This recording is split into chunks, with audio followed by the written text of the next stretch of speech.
Where am I? Oh shit. Oh shit. Where the fuck am I right now? Is anyone here? What the what? How is it daylight? What the fuck? Wait, what time is it? Oh god, no! Ugh. Oh, wait. Okay. I need to find out what day it is. Let's look around. Oh god, man, if only I had my phone on me. Man, that I usually use to record shit. Then I could always know the date and time. What a coincidence.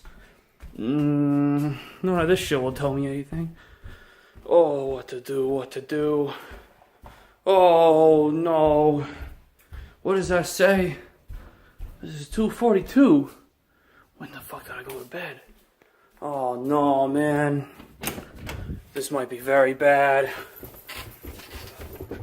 Oh, no. I think I made a bunch of anime videos or some shit, and then I fell asleep. Oh, God, what the fuck? Oh, no. I've been caught. I've been uploading crappy content on your channel as your evil clone. Whatever shall you do to defeat my power? You good guy scum? An evil clone. Oh no!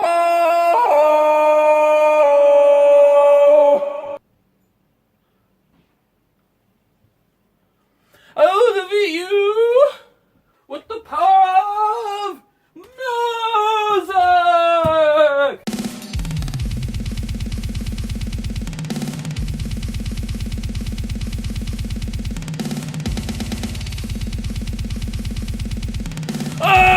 It's the music! Oh no! It's so bad, I'm dying. This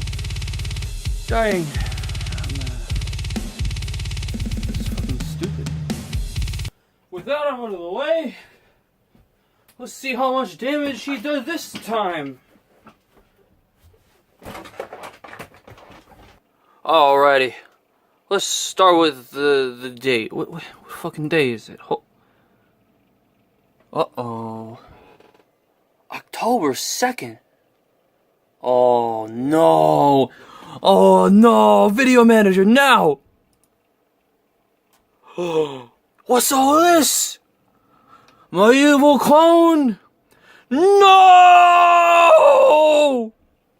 Video game Let's Plays, live streams, shitty anime reviews.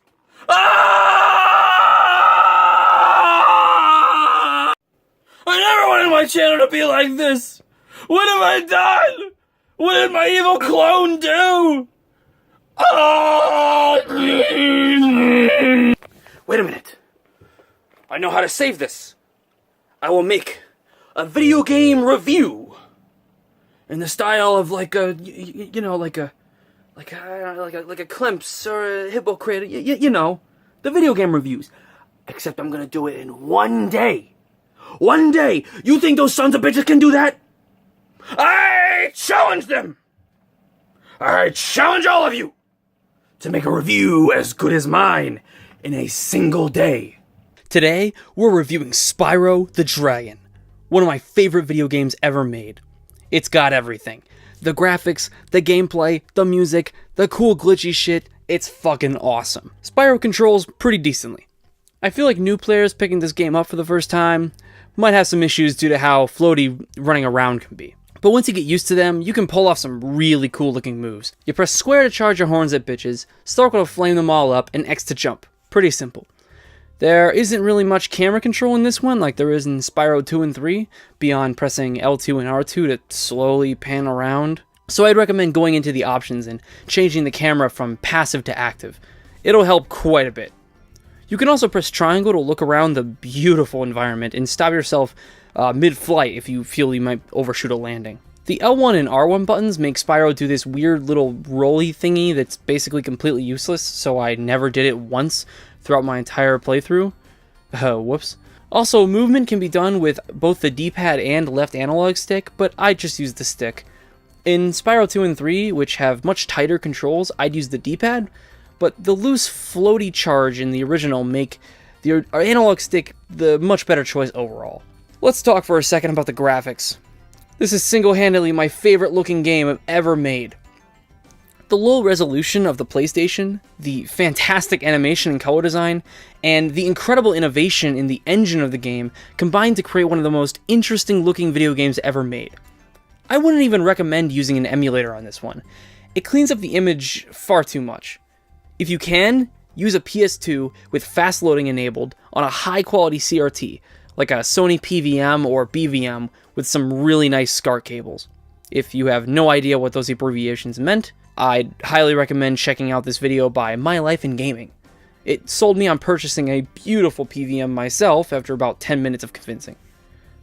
Anyways, let's go back to the point I sort of glossed over before. The engine. This is one of the first games ever to use a true LOD, or level of detail render system. Basically, when you get close to stuff, they become more detailed. This is something that is extremely common under the hood of almost any modern AAA game today, and in fact is so seamless you may not even notice it. But in 1998, this was insane. Compared to its peers, Spyro the Dragon looks like a low-resolution PS2 game. I fucking love it. The raw, gritty filter over top of a lush, vibrant world with incredible level design and animation make the experience simply sublime. Although frame rates could be a touch better. 30 FPS was the target here, with some noticeable dips in many of the later levels that introduced quite a bit of obnoxious screen tearing. But that's enough techno mumbo-jumbo for now. Let's move on to the world design. I think the best way to handle this would be to go level by level and talk about what makes them good or bad. Preferably in chronological order based on when I hit the stage in my playthrough. Artisan Homeworld is up first, and goddamn does it have a great first impression. Luscious green fields, a beautiful waterfall, a sick hedge maze, it's awesome. As you can probably see, homeworlds in this game lay out portals that take you to the individual stages. This is usually done in such a way as to guide you through each stage one at a time in a manner that will increase the difficulty and complexity accordingly, but Insomniac Games decided to make Artisan a little more open-ended, probably so the player feels more inclined to explore at his or her own leisure. And I decided to take full advantage of this freedom by trying my hand at a little speedrunning trick you can do to enter the boss stage early. See, every homeworld has 3 main stages, 1 special flight stage, and 1 boss stage. And in this first area, a dragon that I skipped over will inform you that you need to complete any other level in order to enter the spooky, foreboding dragon head and face the boss. But by carefully... this took me almost 20 minutes. Flying against this wall after a special jump that speedrunners discovered, you can land in this little pocket on the inaccessible mountain landscape. Then you just bounce around a little and you can fly into the boss stage. Pretty simple. Kinda. Toasty, by the way these stages are titled after their boss's name, try not to get confused, is a pretty cool level in comparison to what we just saw. Immediately reds and blues and blacks greet us instead of the greens and grays of the homeworld. The enemies here are also attacking us for the first time. I'm not going to go into too much detail on everything I do here, but I'll try to point out anything peculiar as we go.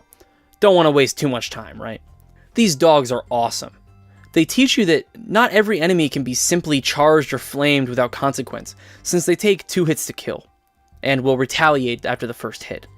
Unfortunately, this doesn't really come up much in later enemy designs, but it's still pretty effective in its intentions.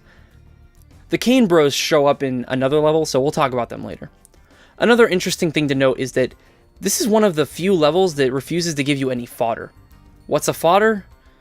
Any innocent little cuddly creature that Spyro decides to viciously murder with fire to spawn a butterfly to his buddy Sparks. What's a Sparks? The dragonfly friend that follows Spyro around everywhere. His color indicates the health left for you. Yellow is full, then blue, then green, then Sparks dies, and then you die. And Toasty doesn't give you any fodder whatsoever. This kind of makes it a challenge to make it to the end for such an easy game. Luckily, freeing dragons can serve as checkpoints upon death. The boss, Toasty, is pretty hilarious in concept. See, if you were playing the levels in the order you were kind of supposed to, then you likely would have been killing quite a few helpless sheep along your way. This guy's an evil sheep on stilts getting revenge for his comrades. Brilliant. Oh, one other thing. This playthrough I'm doing is going for 100%, or 120%, depending on how you look at it. We'll come back to this later. In order to get everything in the game, you have to collect every gem, free every dragon, and collect all of the dragon eggs that the thieves stole. We'll be seeing plenty of those sons of bitches later. For now, I collect my last gem and head out. After collecting some stuff, I open a pretty neat secret flight level by jumping on these stones. If this seems a touch obtuse, then don't worry, a dragon actually tells you in a much later level how to open it anyways. The stage is titled Sunny Flight, and that's pretty much exactly what it is. You don't have to worry about gravity, so feel free to fly around collecting shit. If you want all the gems these stages have to offer, then you'll need to destroy or activate every collectible item on display. It's really, really fun. I pretty much always do these stages the same way, but I could see someone coming up with a pretty interesting strategy to collect everything as fast as possible. The only way to die during these is to either run out of time or touch the water down below. Pro tip, try to fly like really low. You'll generally go a little faster. Also, I really like the sound the trains make when they blow up. It's pretty good. The next level to go over will be Dark Hollow. This place is awesome. The relaxing music, which I'll talk about entirely on its own later, combined with the breathtaking visuals make this an extremely memorable level for me. The enemies are pretty standard here, just some small guys to charge and flame over, and some big guys you can only flame. There are these interesting large ogres with metal aprons though. See, if something is metal, that means you can't use your flame attack on it. It won't do shit. But you can't charge enemies that are too big, so what do? Flame their poor defenseless backs, of course. Wonderful. There's a key for the first time in this little area as well. These open locked chests hidden somewhere else in the stage.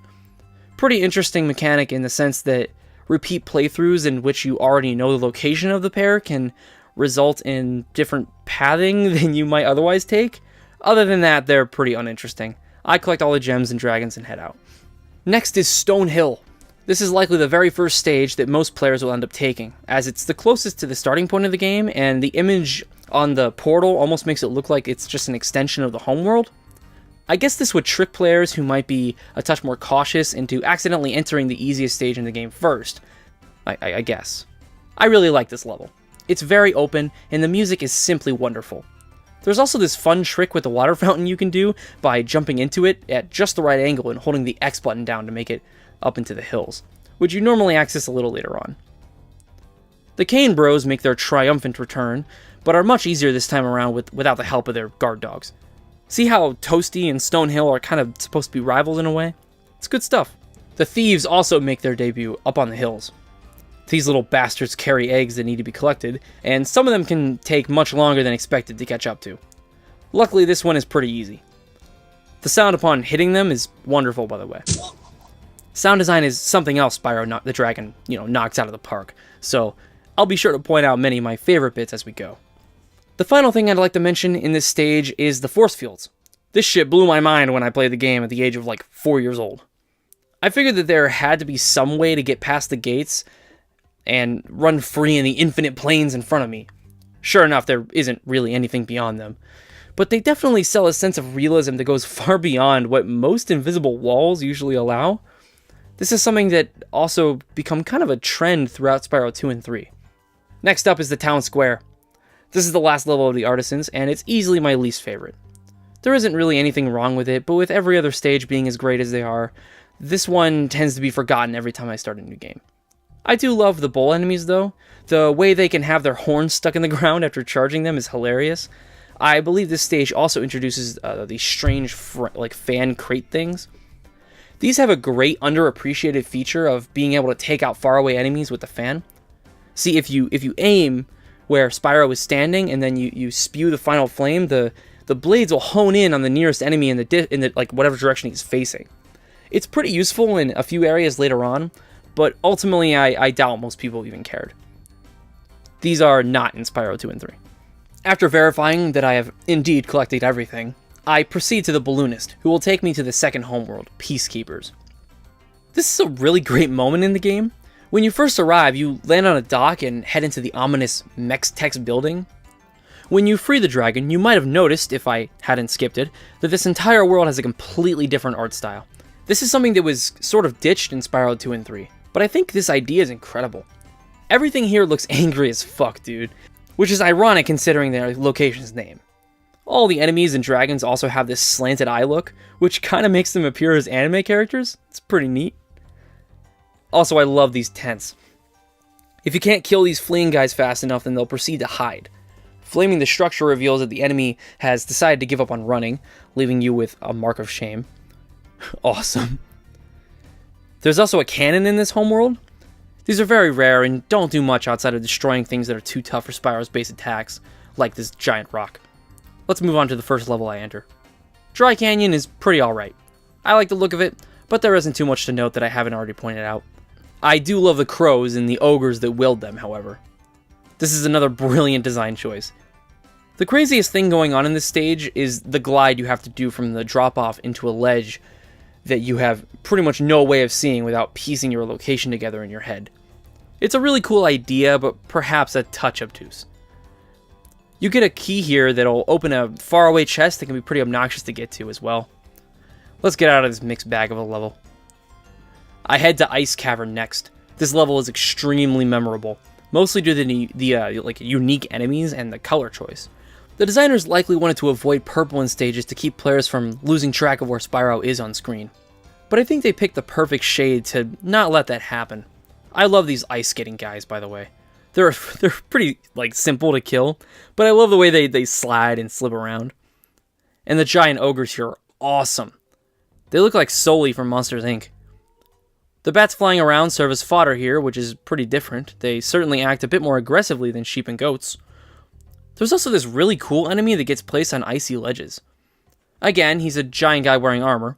Gotta be a special way to take him down, right? Yep. Just bonk him off and he'll make a lovely sound. Also, these gems on lamps suck. Luckily, they're literally nowhere else in the game.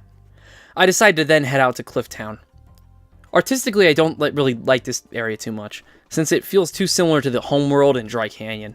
But there are some pretty cool gameplay things going on here to talk about. The gems hiding in the cauldrons these large ladies stir are a wonderful touch. They gave me the impression that they're trying to use the gems as a source of power or something. It's, like a conspiracy, like they told all their friends about it, like, oh yeah, they're like a power source. You put them in your soup and it'll make it super soup. That kind of thing. Maybe I'm fucking crazy. Let's talk about this jump. This fucking jump is the coolest thing ever. Remember when I was talking about the engine of the game being really innovative for its rendering of faraway objects? Well, in this stage, Insomniac decided to use that to create an illusion of an area you thought you can't get to. But upon reaching the top of this structure in the back of the level, you can glide to the faraway cliffs with ease, which this dragon that I skipped is supposed to tell you. That's about it for this stage. Night Flight is the flying stage for this world, and it's pretty much the same story as the last. Although I do find this one to be the worst of the 5 in the game. It's just kind of boring. Moving on. Dr. Shemp is the boss stage of Peacekeepers, and he's one of the better bosses in the game. You have to flame his back like those guys in Dark Hollow, but he'll only reveal it to you during his attacks. It's unique, fun, and kind of hilarious. I love it. Also, this dragon is my homie. This guy thinks he's so cool. You don't know what it's been like listening to him over and over. But I'll tell you one thing. He should watch his back. Oh, and these guys that kill themselves for their mother? They're fucking brilliant. Sound effects, man. Sound effects. Next up is the Magic Crafter's homeworld. This is straight up my favorite world in the game. The aesthetics are fucking through the roof. Everything here is designed to feel like wistful and sparkly and magic, including the dragons and the enemies. Amazing stuff. And the enemies themselves are pretty cool as well. Especially these wizard dudes that laugh in your face for not being able to stop their magic. Sort of. Also, this world is stuffed with the rest of the thieved dragon eggs, so get ready for that. I start off with the Alpine Ridge. This is a pretty neat level. I love the Chinese dragon-looking things that are unique to this stage, really. They're as terrifying as they are goofy. This is actually a pretty unique level in terms of gameplay as well.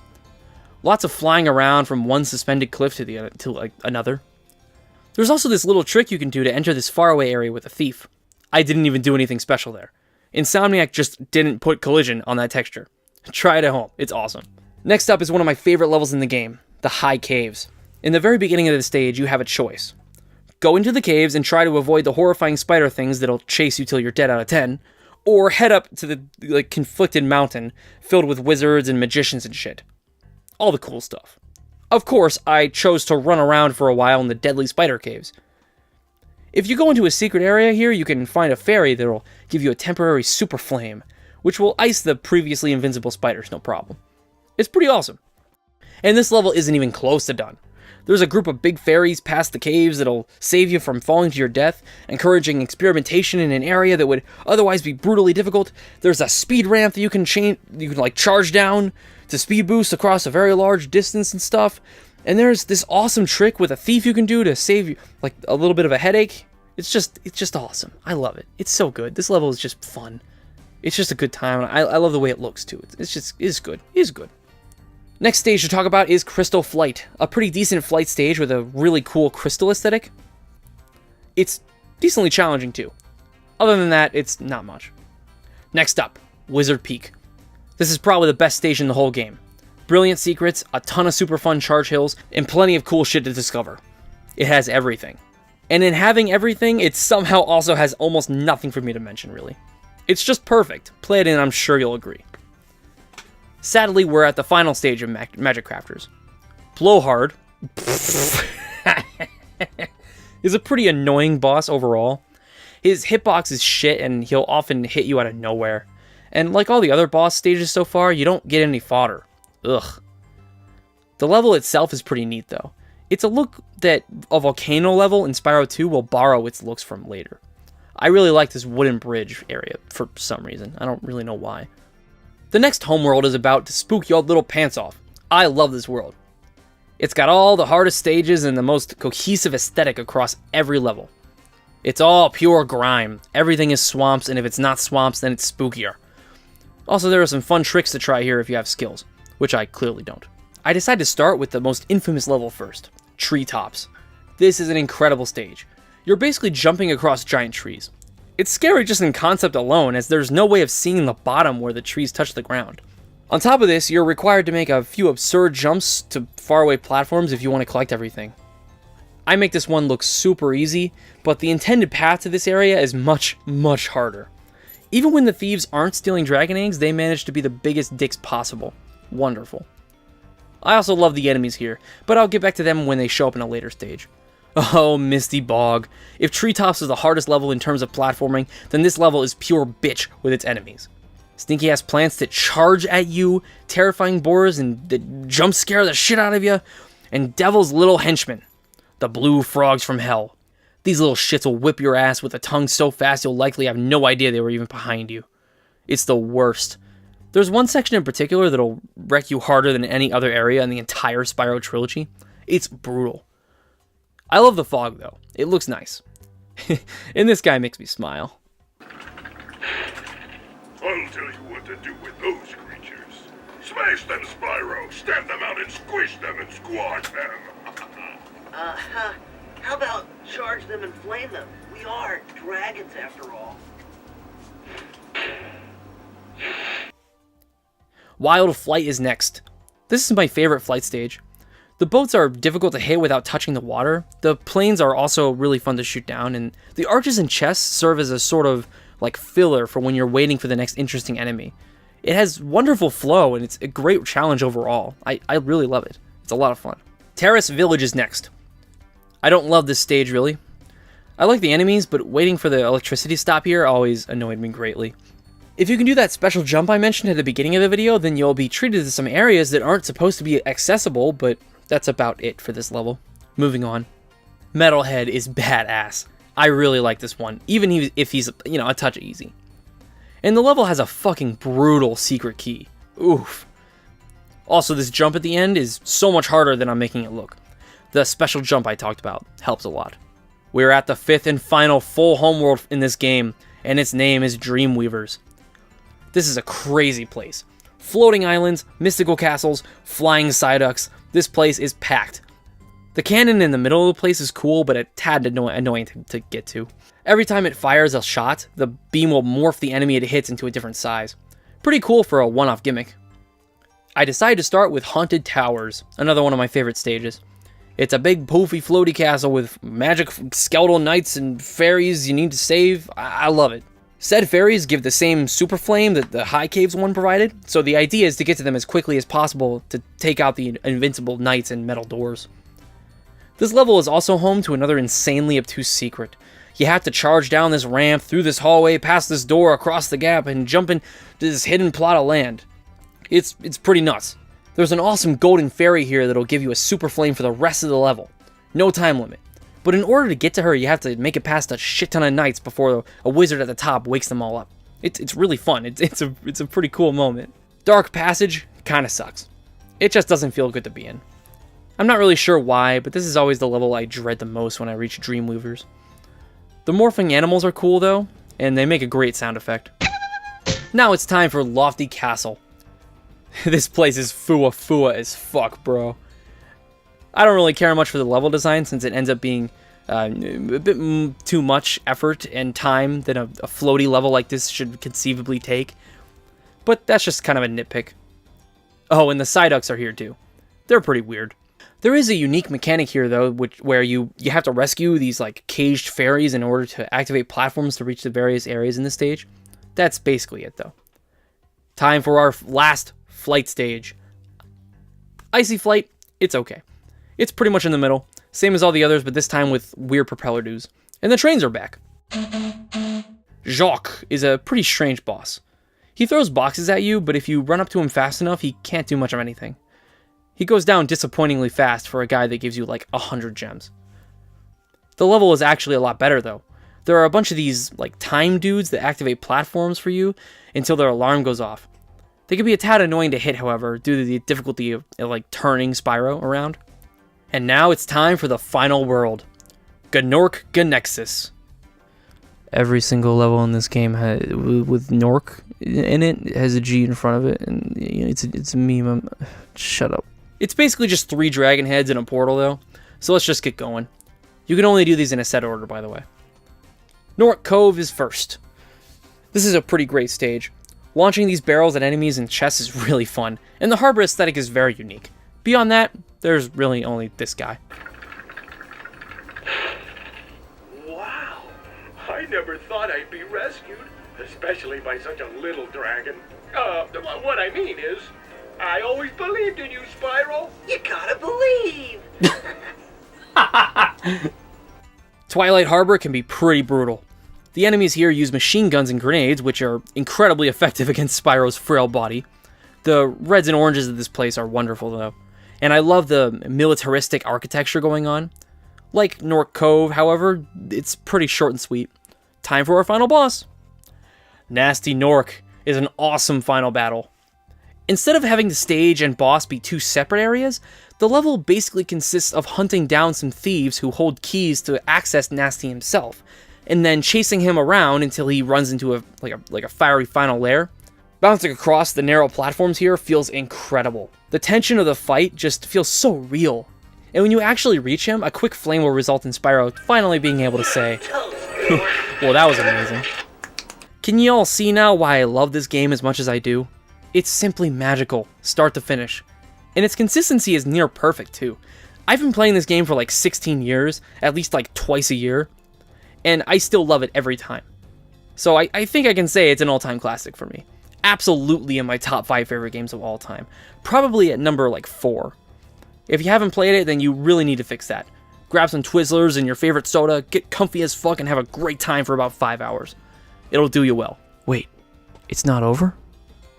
That's right. Remember how I mentioned that this game goes all the way up to 120%? Well, after you get past the credits, the final dragon head opens for you upon getting the glorious 100% mark. This wonderful little epilogue is called Nasty's Loot. In it, you can fly forever, but only as high as the tallest point you've reached in the stage.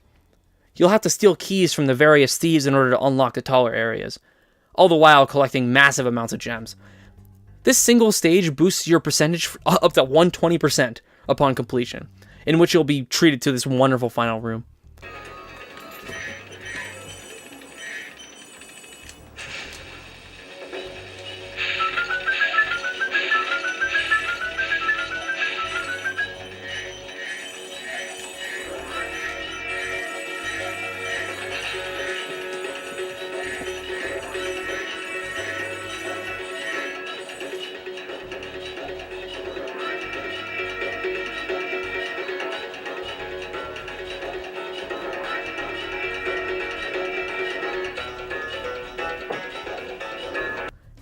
exit the level, and you'll also get a bonus ending cutscene and another round of credits. So fucking satisfying. Before I go, I'd just like to give a special shout out to the music, created by none other than Stuart Copeland, the incredibly talented drummer for the Police. Yep, that Police. It's one of the most interesting soundtracks in existence. I can't even properly describe what genre it is. It's just Spyro music. It encompasses everything I love about the 3 games, and it's a huge reason why I continue to play them. And there we have it, Spyro the Dragon. It's covered. How's that for a video done in one day, eh? Join me tomorrow for something a little less ambitious. At the time of recording, I've put 12 hours of work into this, and I haven't even started editing. Help. I'd also like to give a huge shout out to Flugmorph for being the purplest patron the world has ever known. If you'd also like to get a shout out at the end of every single video I make, then check out the link in the description. Also be sure to subscribe and comment below to tell me your favorite Spyro game. I'm genuinely curious, actually. Bye-bye.